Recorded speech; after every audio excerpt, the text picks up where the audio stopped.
خوب متوجہ ہو جاتے، اپنے اموال کی زکوٰۃ نکالتے تاکہ غربا اور مساکین مسلمان ماہ رمضان میں روزوں کی تیاری کر سکیں۔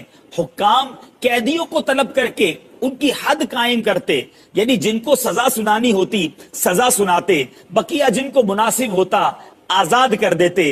تاجر اپنے قرضے ادا کرتے، دوسروں سے اپنے قرضے وصول کر لیتے، یعنی ماہ رمضان آنے سے پہلے پہلے اپنے آپ کو فارغ کر لیتے، اور رمضان شریف کا چاند نظر آتے ہی غسل کر کے بعض حضرات اعتکاف میں بیٹھ جاتے۔ تو گویا شعبان تیاری کرنے کا مہینہ ہے، ماہ رمضان کی اپنے آپ کو عبادتوں کی طرف لے آئیے، مسجدوں کی طرف لے آئیے، درود و ذکر کی طرف لے آئیے۔ شیطان کا ایک اور وار، یار تیرا دل تو لگتا نہیں نماز میں، تلاوت کرتا ہے تو نیند آنے لگتی ہے، چھوڑ دے پھر فائدہ کیا۔ ہاں یہ مت کرنا کہ شیطان تمہیں بہکائے، جو تھوڑا بہت کر رہے ہو اگر وہ بھی چھوڑ کر چلے گئے تو پھر تو گئے نا، پھر تو آؤ گے کیسے واپس۔ میں اس کا آپ کو سولوشن بتاتا ہوں۔ سولوشن یہ ہے کہ جس کو نماز میں دل نہیں لگ رہا، تلاوت میں دل نہیں لگ رہا، اچھے کاموں میں دل نہیں لگ رہا نا، وہ کیا کرے؟ جب کوئی گناہوں کا بیمار ہو جاتا ہے نا تو اس کو نیکیوں میں مزہ نہیں آ رہا ہوتا، تلاوت میں مزہ نہیں آ رہا ہوتا۔ جب آپ کو ایسی فیلنگ آئے نا کہ یار مجھے نماز میں، روزے میں، تلاوت میں، ذکر میں، محفل میں، اجتماع میں، مسجد میں مزہ نہیں آ رہا، فوراً ریئلائز کر لو کہ یار بیمار ہو گیا ہوں۔ اب کیا کر رہے ہیں؟ عبادت نہیں چھوڑنی ہے، توبہ بھی کرنی ہے، استغفار بھی کرنا ہے، معافی بھی مانگنی اور آتے رہنا ہے۔ ہوگا کیا کہ چند دنوں کے بعد جب یہ دل سے گناہوں کا ورق ہٹے گا نا تو سجدوں کی لذت آنا شروع ہو جائے گی، عبادت میں دل لگنا شروع ہو جائے گا، تلاوت کا نور ملنا شروع ہو جائے گا، کیونکہ وہ بیماری کے دن چلے جائیں گے۔ اب بیماری بھی رہوں اور دوائی بھی نہ لوں تو بیماری تو اور بڑھ جائے گی نا۔ کچھ لوگ اس لیے بھاگ جاتے ہیں، یار میں مسجد میں جاتا ہوں مزہ نہیں آتا، ارے اب تو اور مسجد میں جانا ہے، قرآن پڑھتا ہوں دل نہیں لگتا، ارے اب تو اور قرآن پڑھنا ہے، میں ذکر کرتا ہوں مجھے نیند آنے لگتی ہے، ارے اب اور ذکر کرنا ہے کیونکہ دل بیمار ہو گیا ہے، مجھے اس بیمار دل کو صاف کرنا ہے۔ اگر یہ بیماری بڑھ گئی تو کہیں ایمان ہاتھ سے نہ چلا جائے۔ یاد رکھیے علماء فرماتے ہیں کہ ایمان جانے کا ایک سبب یہ بھی لکھا کہ بندہ گناہ کرتا رہتا ہے، گناہ کرتا رہتا ہے، یہاں تک کہ دل سخت ہو جاتا ہے اور آخری وقت بندے کا ایمان بھی چھین لیا جاتا ہے۔ دل سخت مت ہونے دینا، دل کالا مت ہونے دینا، دل بگڑنے مت دینا۔ اگر فیل ہو رہا ہے نا کہ یار دیر از سم تھنگ رانگ، آج ہمیں پتا چلے کہ یار میری زبان میں اچانک لکنت آ رہی ہے، پیر صحیح چل نہیں رہا ہے، ہاتھ میں کپکپاہٹ آ رہی ہے، آنکھیں دیکھ نہیں رہی ہیں، کان صحیح سن نہیں رہا، تو ہم چھوڑتے نہیں ہیں اس کو، ارے کوئی بات نہیں، پیر نہیں چل رہا، ایک تو چل رہا ہے نا، فوراً ڈاکٹر کے پاس، فوراً کلینک۔ یار اچانک کیا ہو گیا؟ مجھے دکھائی نہیں دے رہا، مجھے سنائی نہیں دے رہا، میرا پیر سیدھا نہیں ہو رہا۔ فوراً جسم میں جہاں گڑبڑ ہوئی ہم نے ڈاکٹر کو، لیبارٹری کو پکڑ لیا۔ ارے جب تمہارے ایمان کے معاملے میں، تمہاری عبادت کے معاملے میں گڑبڑ شروع ہو گئی ہے، تمہیں نماز میں دل نہیں لگ رہا، تمہارا تلاوت میں دل نہیں لگ رہا، تمہارا سجدوں میں دل نہیں لگ رہا، تم دعا کے لیے ہاتھ اٹھاتے ہو آنسو نہیں بہ رہے، تمہیں یاد مدینہ نہیں تڑپا رہی، سمجھ لو میں بیمار ہو گیا ہوں۔ اب مسجد چھوڑ کر مت جانا، اب اللہ کی بارگاہ میں سر جھکا دینا کہ مولا بیمار بن گیا ہوں، مولا گناہوں نے ورق چڑھا دیا ہے، دل سیاہ ہونے لگ گیا ہے، اے اللہ دل بگڑنے لگ گیا ہے، کریم کریم مدد کر۔ سنو میرے آقا نے کیا فرمایا، ارے کونین کے والی ہیں، ان کے صدقے ہماری مغفرت ہوگی، وہ اپنے رب سے مدد مانگتے ہیں۔ اللہم اعنی علی ذکرک و شکرک و حسن عبادتک، اے اللہ میری مدد کر، میں تیرا ذکر اچھا کروں، میں تیری عبادت کروں، تیری بارگاہ میں سجدے کروں۔ مانگو نا اپنے رب سے، وہ کریم ہے، وہ تمہارا دل صاف کر دے گا، وہ تمہارے دل سے یہ گناہوں کی عادت چھڑا دے گا۔ بس فکر رکھنا کہ دل بدل نہ جائے۔ حضرت وہب بن منبہ رحمت اللہ تعالی علیہ سے روایت ہے، بنی اسرائیل میں ایک شخص تھا، اللہ کریم نے اسے 200 سال کی زندگی عطا فرمائی، مگر افسوس اتنی لمبی زندگی ملنے کے باوجود وہ زندگی اس نے نافرمانیوں میں گزار دی۔ اب اس کے اتنے گناہ تھے، اتنی بری عادتیں تھیں، ایسا عجیب سا کریکٹر تھا کہ جب 200 سال کی لائف گزارنے کے بعد اس کا انتقال ہوا تو وہاں کے لوگوں نے نہ اس کو غسل دیا، نہ کفن دیا، بلکہ اس کو گھسیٹ کر گندگی کے ڈھیر پر ڈال دیا۔ لوگوں نے کہا اتنا بڑا گناہگار ہے، کیا اس کو غسل دینا، کیا کفن دینا، کیا اس کا جنازہ پڑھنا، اس کو گندگی کے ڈھیر پر ڈال دیا۔ ادھر بنی اسرائیل نے تو یہ کام کیا، مگر حضرت موسیٰ علیہ نبینا علیہ الصلوۃ والسلام پر وحی نازل ہوئی، اے موسیٰ ہمارے ایک بندے کا انتقال ہو گیا ہے، اب جائیے جا کر اس کا جنازہ پڑھیے، اسے کفن دیجئے، اسے غسل دیجئے۔ اب ذرا غور کریں کہ اللہ کا نبی جا کر جس کا غسل کا انتظام کرے، جس کا جنازہ پڑھے، تو وہ تو بخشا گیا۔ تو حضرت موسیٰ علیہ نبینا علیہ الصلوۃ والسلام جب اس علاقے میں پہنچے، اور تو وہاں لوگوں نے بڑی عجیب سی بات بتائی۔ لوگوں نے کہا کہ اے موسیٰ آپ آ گئے ہیں اس کا جنازہ پڑھنے کے لیے، یہ تو بہت ہی بڑا گناہگار تھا، اس کے تو بڑے معاملات تھے۔ تو حضرت موسیٰ علیہ نبینا علیہ الصلوۃ والسلام نے اللہ کی بارگاہ میں عرض کی، مولا لوگ تو کہہ رہے ہیں اتنا گناہگار اور تو نے مجھے بھیجا جنازہ پڑھانے، اتنا بڑا انعام اس پر کیسے ہو گیا؟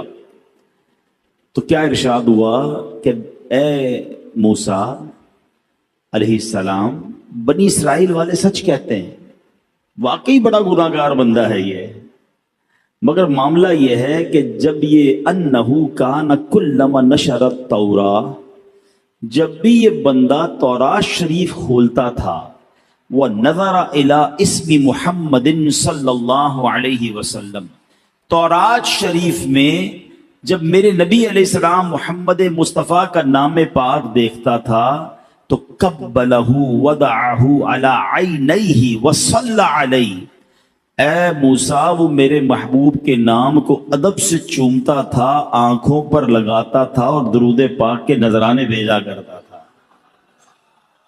اے ہائے ہائے، اے موسیٰ ہمیں اس کی ادا بڑی پسند آئی، بس اسی نیک عمل کی وجہ سے میں نے اس کے سارے گناہ بخش دیے، اور وَزَوَّجْتُهُ 70 حورا، میں نے اس کا نکاح 70 حوروں کے ساتھ کر دیا۔ اعمال نہ دیکھے یہ دیکھا، محبوب کے کوچے کا ہے گدا، اعمال نہ دیکھے یہ دیکھا، محبوب کے کوچے کا ہے گدا، مولا نے مجھے یوں بخش دیا، سبحان اللہ سبحان اللہ۔ پیارے اسلامی بھائیوں، یہ ہے نام پاک مصطفیٰ، یہ ہے ادب مصطفیٰ، یہ ہے تعظیم مصطفیٰ صلی اللہ تعالی علیہ وسلم۔ کتنا پسند ہے رب عز و جل کو کہ میرے حبیب کی نام کی تعظیم کی جائے، عزت کیا جائے۔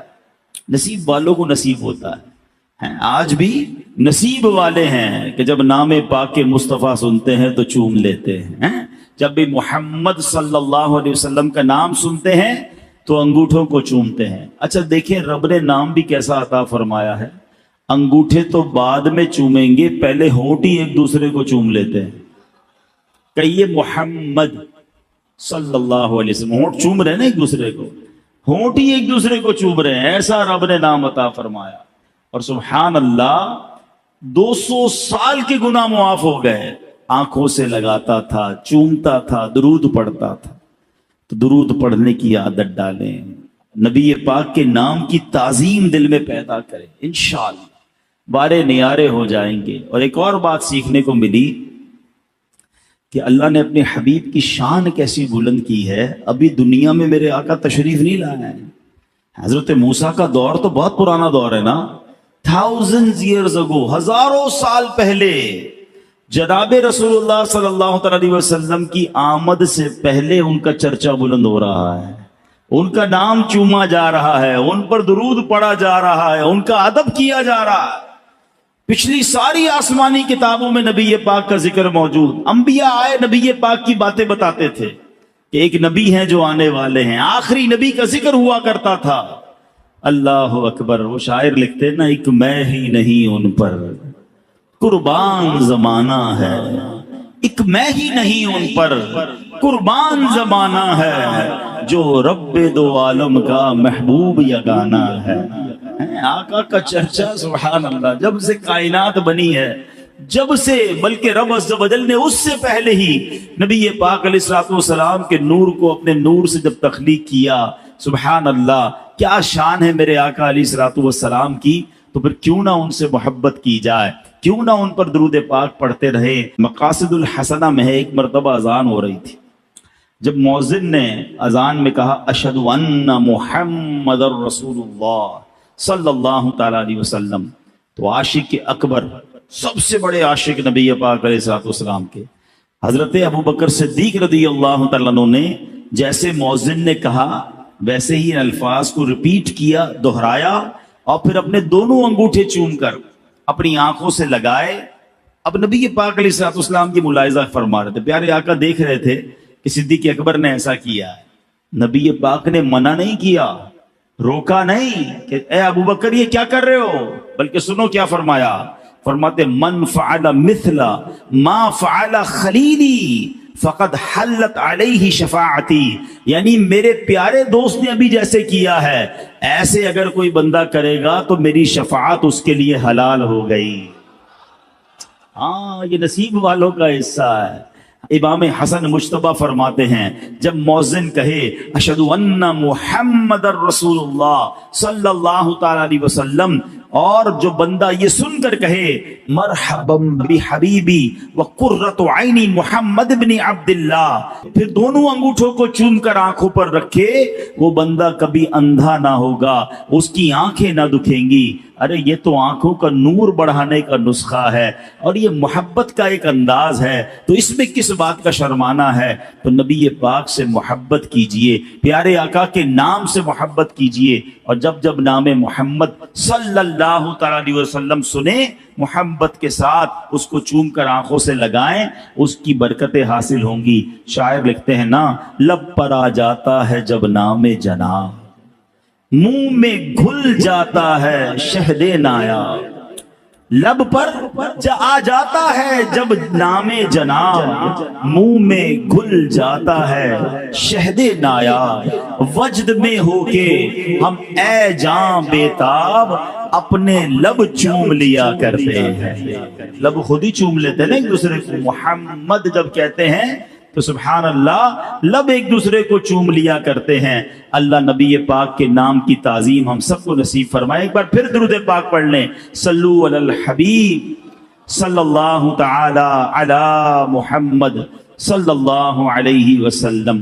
انشاءاللہ نبی پاک کا ذکر خیر سنیں گے، پیارے آقا کے مبارک نام ہی کے کچھ اوصاف آج سنیں گے، اور نبی پاک کی شان تو ایسی ہے جس بھی طرف نظر دوڑائیں اللہ نے اپنے نبی کو ایسا با کمال بنایا ہے، ایسا شاندار بنایا ہے۔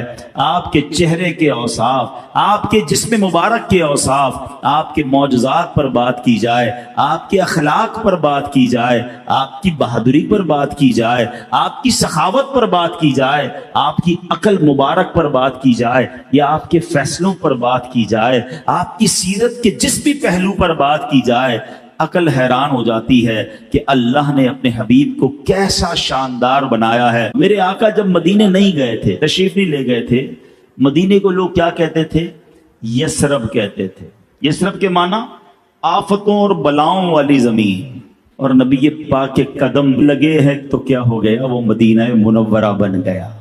اس کی ہوا میں شفا، اس کے غبار میں شفا۔ شاعر کہتے ہیں نا، جب سے لگے ہیں قدم رسالت مآب کے، جب سے لگے ہیں قدم رسالت مآب کے، جنت بنا ہوا ہے مدینہ حضور کا۔ مدینے کے مقدر جاگ گئے، بھاگ جاگ گئے، کیوں؟ ذرہ ریگ کو دیا تو نے طلوع آفتاب۔ ایک ایسی شخصیت ہے جو نبی پاک کی جان لینے کے لیے تلوار لے کر پیارے آقا کو تلاش کر رہی ہے، معاذ اللہ نبی پاک پر اٹیک کرنا ہے، مگر جب جلوہ جانا دیکھا، ایمان قبول کیا، اس شخصیت کو پھر نبی پاک نے کیا بنا دیا؟ وہ عمر فاروق بن گئے۔ آقا فرماتے میرے بعد کوئی نبی ہوتا تو عمر ہوتا۔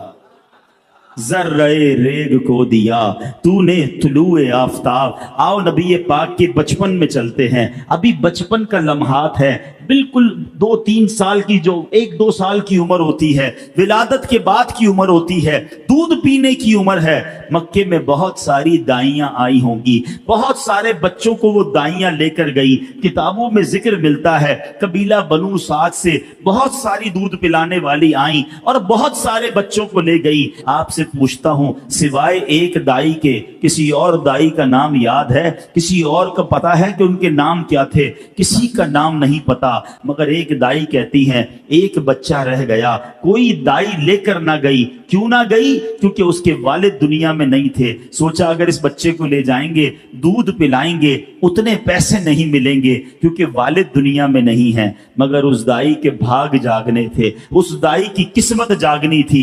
اس دائی نے اس بچے کو کیا لیا؟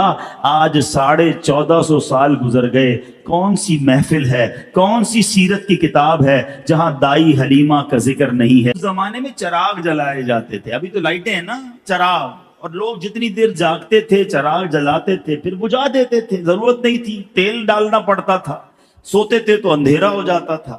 گاؤں والوں نے نوٹس کرنا شروع کیا، سارے گاؤں میں اندھیرا مگر ساری رات حلیمہ کا گھر جگمگاتا ہے، ساری رات اس کے گھر سے روشنی آتی ہے۔ صبح گاؤں والوں نے پوچھا حلیمہ بڑے پیسے آ گئے، ساری رات چراغ جلاتی ہو؟ کہتی نہیں، ساری رات چراغ نہیں جلاتی، جو منا لے کر آئی ہوں، جو بچہ لے کر آئی ہوں، اس کے چہرے سے نور ہی اتنا نکلتا ہے کہ ساری رات ہی گھر جگمگاتا۔ نبی پاک مکے سے مدینے جا رہے ہیں، ہجرت کر رہے ہیں، راستے میں کھانے کی ضرورت پیش آتی ہے، ٹھیک ہے نا؟ اب بھی ہم جاتے ہیں، حیدرآباد جاتے ہیں، لاہور جاتے ہیں، کھانے راستے میں ہوٹل بنے ہوئے ہوتے ہیں، چائے پانی پی لیا، دال روٹی کھا لی۔ اس زمانے میں تو ایسا نہیں تھا، خیمے لگتے تھے، ہو سکتا ہے اس زمانے میں اور بھی خیمے ہوں۔ اچھا، وہ سفر بھی تھوڑا سا چھپ کر تھا، دشمنوں کا خوف بھی تھا، صدیق اکبر رضی اللہ عنہ ساتھ تھے۔ ایک خیمے میں نبی پاک تشریف لے گئے، ایک بوڑھی خاتون تھی، کہ کھانے کو کچھ ہے، کھانے کو کچھ نہیں ہے، کچھ بھی نہیں تھا اس کے خیمے میں۔ تو نبی پاک نے دیکھا ایک ایسی لاغر سی بکری ہے جو بالکل جس کو کہتے ہیں نا سوکھی ہوئی۔ آقا نے فرمایا میں اس کا دودھ نکال لوں؟ کہا حضرت کافی عرصہ ہوا اس نے دودھ دینا چھوڑ دیا ہے۔ نبی پاک نے فرمایا مجھے اجازت دے دو، میں نکال لیتا ہوں۔ تو ٹھیک ہے، آپ نکال سکتے تو نکال لیں۔ نبی پاک نے ہاتھ پھیرا، بسم اللہ پڑھ کر اس کے تھنوں میں دودھ آ گیا، دودھ دھویا، پیارے آقا نے دودھ پیا، صدیق اکبر نے دودھ پیا، غلام اور ساتھ تھا اس نے بھی دودھ پیا۔ اس خاتون کے خیمے میں جتنے برتن سے تبھی دودھ سے بھر گئے ہیں۔ ان کے شوہر واپس آئے، کہتے اے ام معبد، ان کا نام تھا ام معبد، وہ شوہر کا نام کیا تھا؟ ابو معبد۔ کہتے اے ام معبد، یہ ہمارے خیمے کی حالت کیسے بدل گئی؟ وہ کہتی ایک مبارک ہستی آئی تھی، نام بھی نہیں پتا تھا انہیں نبی پاک، انہوں نے کہا ایک مبارک ہستی آئی تھی، بڑا حسین چہرہ تھا، بڑا نرالا چہرہ تھا، وہ آئے ہمارے بھاگ جگا کر چلے گئے۔ آپ کو پتہ ہے حضرت ام معبد نے نبی پاک کا ایک حلیہ بیان کیا۔ ہاں، یہ علماء بیٹھے ہیں، ہر سیرت نگار نے جب جب نبی پاک کا حلیہ لکھا نا، حدیث کی کتابوں میں، سیرت کی کتابوں میں، اس خیمے والی کے الفاظ ضرور لکھے جاتے ہیں، کیونکہ اس شاندار انداز میں موتیوں کی مانند اس نے نبی پاک کا ذکر کر دیا کہ سبحان اللہ، آج 1450 سال گزر گئے ہیں، جب جب نبی پاک کا حلیہ بیان کیا جاتا ہے ام معبد کا ذکر ضرور کیا جاتا ہے۔ ارے اس راستے میں بڑے خیمے تھے،